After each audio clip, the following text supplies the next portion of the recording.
Hello and welcome to the Artificial Fluency Podcast. I'm John, and I'm absolutely thrilled to be here with you today for this special hour-long episode all about travel and cultural adventures. And I'm Emma. We're so excited to take you on this linguistic journey where we'll explore the fascinating world of travel, cultural experiences, and the incredible adventures that await when we step outside our comfort zones. Today's episode is packed with everything you need to become a confident English-speaking traveler. We'll cover essential travel vocabulary, share amazing cultural stories, and give you practical phrases you can use immediately. Whether you're planning your first international trip or you're a seasoned globetrotter, this episode will enhance your English skills while inspiring your wanderlust. Are you ready for this adventure? Emma, I have to say, travel has been one of my greatest teachers when it comes to language learning. There's something magical about being immersed in a new culture that accelerates your language skills like nothing else. Absolutely, John. And that's exactly what we want to share with our listeners today. Travel isn't just about seeing new places. It's about opening your mind, challenging your assumptions, and discovering parts of yourself you never knew existed. You know what's fascinating? The word travel itself comes from the old French word travail, which means work or labor. It suggests that meaningful travel requires effort and sometimes pushes us out of our comfort zones. That's such an interesting point. And speaking of etymology, let's dive into some essential travel vocabulary that every intermediate English learner should know. Let's start with accommodation vocabulary. When you're planning a trip, you'll need to know these terms: hotel, hostel, bed and breakfast, vacation rental, resort, and boutique hotel. Great start, John. And don't forget some important accommodation features: en-suite bathroom, complimentary breakfast, concierge service, room service, and valet parking. Now, let's talk about transportation. You might travel by plane, train, bus, car, ferry, or even motorcycle. Each mode of transport offers different experiences and challenges. Absolutely. And here are some key transportation phrases: connecting flight, layover, boarding pass, departure gate, arrival terminal, baggage claim, and customs declaration. Emma, I remember my first international flight. I was so confused by all the airport terminology. I kept looking for the departure lounge when I should have been looking for my gate. Oh, we've all been there. That's why it's so important to familiarize yourself with these terms before you travel. It can save you a lot of stress and embarrassment. Let me share a travel story that taught me the importance of cultural awareness. I was in Japan for the first time, and I made the mistake of wearing shoes inside a traditional restaurant. The staff was too polite to say anything directly, but I could sense their discomfort. What did you do? Fortunately, I noticed other diners removing their shoes at the entrance. I quickly excused myself, took off my shoes, and apologized. The staff's relief was palpable, and the rest of the evening was wonderful. That's such a perfect example of how cultural sensitivity can make or break a travel experience. It's not just about speaking the language, it's about understanding and respecting local customs. Exactly. And that brings us to an important topic: cultural etiquette around the world. Let's explore some fascinating differences in social customs. In many Middle Eastern and Asian cultures, showing the sole of your foot is considered extremely rude. This is something Western travelers often don't realize until it's too late. That's right. And in many European countries, it's customary to greet people with kisses on both cheeks, even in business settings. This can be quite surprising for Americans who are used to handshakes. Here's another interesting one. In Germany and other Northern European countries, being precisely on time is crucial.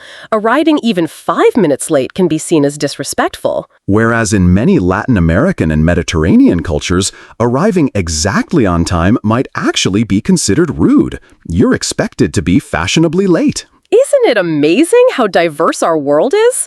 These cultural differences make travel so enriching, but they also highlight why language learning goes far beyond grammar and vocabulary. Absolutely. Language is deeply connected to culture, and understanding cultural context makes you a much more effective communicator. Now, let's talk about one of my favorite aspects of travel, food.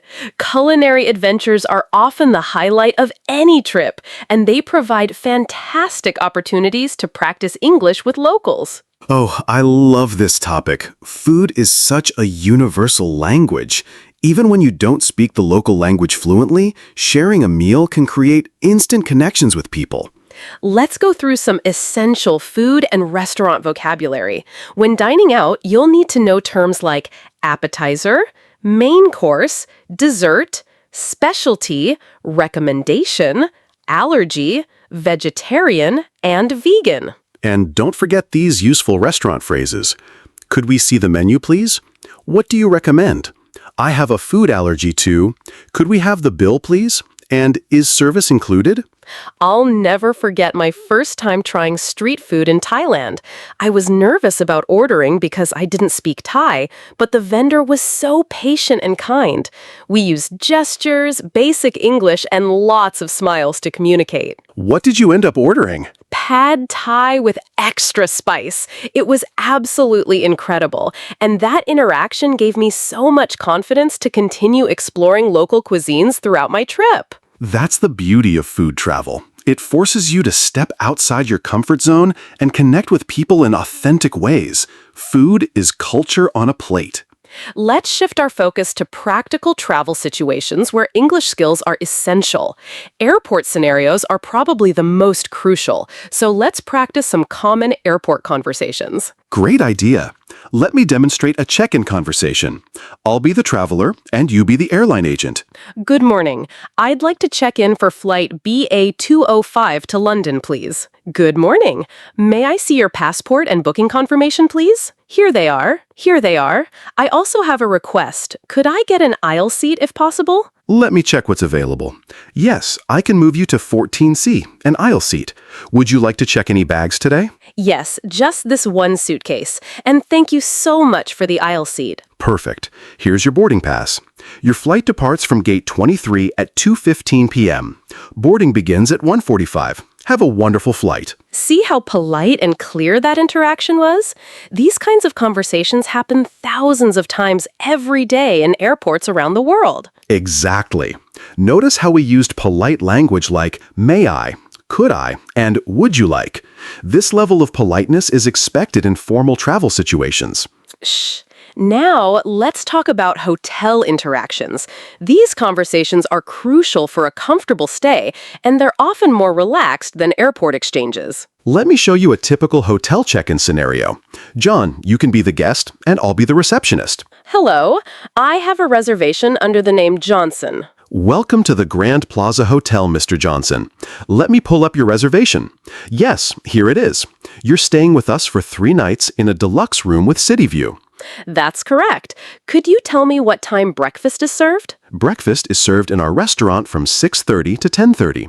We also have room service available 24 hours a day. Is there anything else I can help you with? Actually, yes. Could you recommend a good local restaurant for dinner tonight? Absolutely. There's a wonderful Italian restaurant called Bella Vista just 2 blocks away. I can make a reservation for you if you'd like. That would be fantastic. Thank you so much for your help. That's the beauty of hotel staff. They're usually very helpful and accommodating. Don't hesitate to ask for recommendations and assistance. It's part of their job, and most enjoy helping travelers discovering their city. One of the most rewarding aspects of travel is meeting locals and fellow travelers. I completely agree.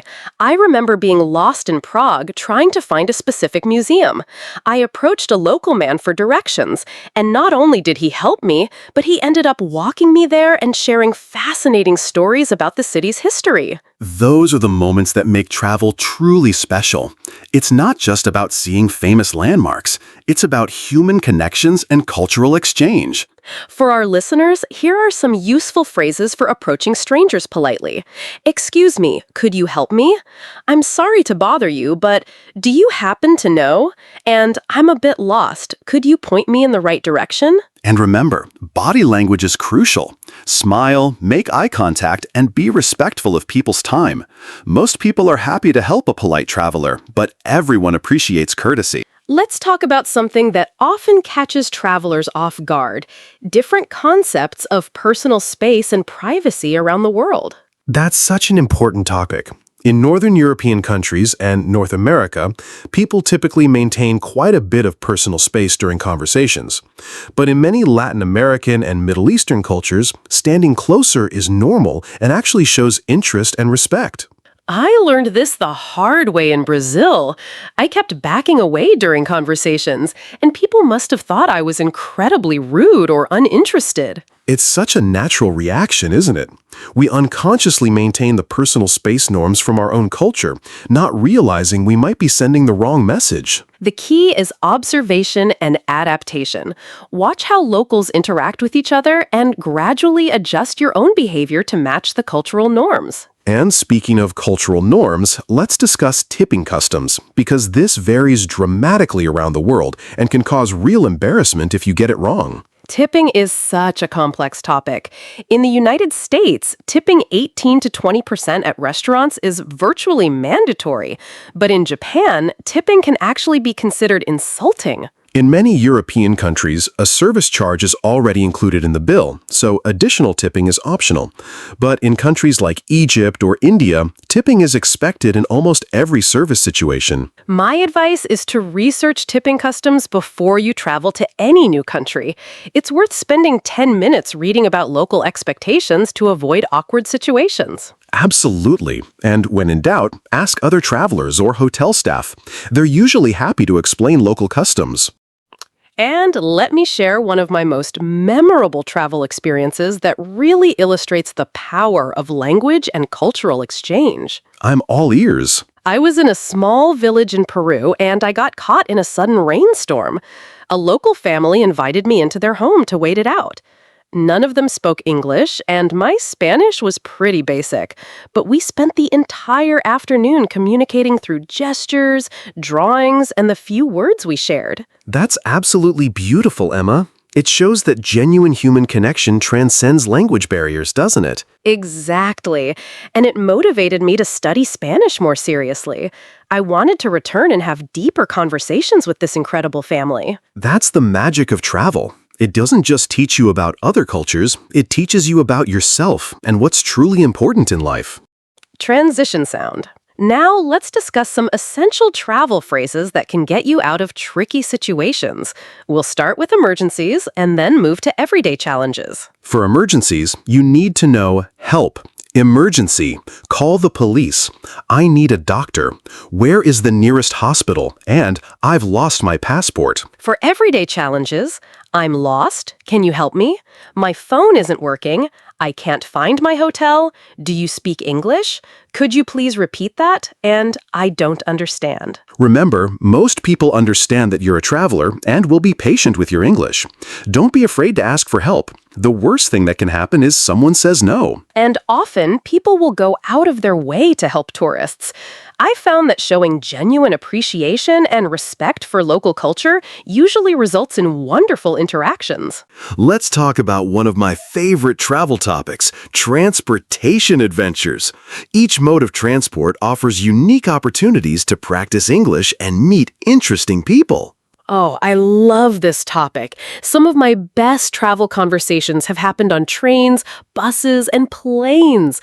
There's something about being in transit that makes people more open to chatting with strangers. Train journeys are particularly great for this. I remember a 12-hour train ride through India where I ended up in fascinating conversations with a retired teacher, a young engineer, and an elderly farmer. Each person taught me something new about the country and culture. Trains are perfect for longer conversations, aren't they? Unlike planes, where you're confined to your seat, trains allow you to move around, visit the dining car, and naturally strike up conversations. For our listeners, here are some great conversation starters for transportation. Where are you traveling to? Is this your first time visiting destination? Any recommendations for things to do in city? And how long is your journey? And remember to read social cues. Some people want to chat, others prefer to read or sleep. A smile and a simple hello can usually tell you if someone's open to conversation. Transition sound. Emma, let's discuss something that's often overlooked, the importance of learning basic phrases in the local language, even when English is widely spoken. This is so important, John.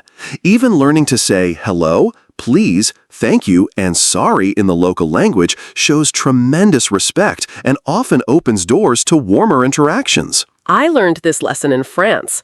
My French was terrible, but I made an effort to say bonjour, merci, and au revoir. The difference in how people responded to me was remarkable compared to tourists who didn't even try. It shows that you've taken time to prepare for your visit and that you respect the local culture. Even if your pronunciation is imperfect, people appreciate the effort. I recommend learning at least 10 basic phrases before any international trip. Apps like Google Translate can help with pronunciation, and locals are usually delighted to help you practice. Language learning. Now, let's talk about one of the most rewarding aspects of travel, participating in local festivals and cultural events. These experiences provide incredible opportunities for cultural immersion and language practice. I'll never forget participating in Holi, the Festival of Colors in India. The energy was absolutely electric. People were throwing colored powder everywhere, dancing in the streets, and sharing sweets with complete strangers. How did you manage the language barrier during such a chaotic event? That's the beautiful thing about festivals. Language becomes almost secondary. The shared joy, music, and celebration create an instant connection. People were eager to teach me the traditional dances and explain the significance of the colors. That's such a perfect example of how cultural events can break down barriers and create authentic connections. The shared experience becomes more important than perfect communication. For travelers, I recommend researching local festivals and events before your trip. Participating respectfully in cultural celebrations can be the highlight of your entire journey. Transition sound. Let's discuss something very practical, shopping and bargaining in different cultures. This is an area where language skills and cultural awareness are both crucial. Shopping customs vary so dramatic around the world. In many Western countries, prices are fixed and bargaining is unusual. But in markets across Asia, Africa, and Latin America, bargaining is not just expected, it's part of the social interaction. Learning to bargain respectfully is both an art and a language skill. You need phrases like, "What's your best price? Is there any discount? That's too expensive for me." And, "Can you do better than that?" But remember, bargaining should be done with respect and good humor. It's a social interaction, not a battle. If you can't agree on a price, thank the seller and walk away politely. I learned this in Morocco, where bargaining in the souks is almost like theater. The sellers expect you to negotiate, and often they're genuinely enjoying the conversation as much as trying to make a sale. Exactly. When done right, bargaining becomes a cultural exchange rather than just a transaction. You learn about local business customs while practicing your language skills. As we move toward the end of our episode, I want to talk about something really important, how travel changes us as people and as language learners. That's such a profound topic, Emma. Travel has this incredible ability to challenge our assumptions, expand our worldview, and make us more empathetic human beings. I think about who I was before I started traveling extensively, and I can honestly say that every trip has changed me in some way. I've become more patient, more curious, more adaptable, and definitely more confident in my ability to navigate unfamiliar situations. And from a language learning perspective, travel provides context and motivation that you simply can't get from textbooks or classrooms. When you need to communicate to solve real problems or connect with real people, your learning accelerates dramatically. Plus, travel teaches you that making mistakes is not just okay, it's essential for growth. When you're navigating a foreign country, you have to become comfortable with uncertainty and imperfection. That's such an important lesson for language learners. The fear of making mistakes often holds people back from speaking, but travel forces you to take risks and communicate despite imperfect language skills. Before we wrap up, let's give our listeners some concrete steps they can take to prepare for their next travel adventure, whether it's domestic or international. Great idea. First, research your destination thoroughly. Learn about the culture, customs, basic history, and current events. This knowledge will make your conversations much richer and more meaningful. Second, practice essential travel conversations before you go. Role-play checking into hotels, ordering food, asking for directions, and handling emergencies. This preparation will boost your confidence tremendously. Third, learn basic phrases in the local language, even if English is widely spoken. This shows respect and often leads to warmer interactions with locals. Fourth, download helpful apps like Google Translate, offline maps, and currency converters. Technology can be a great backup when language skills aren't enough. And finally, maintain an open, curious mindset.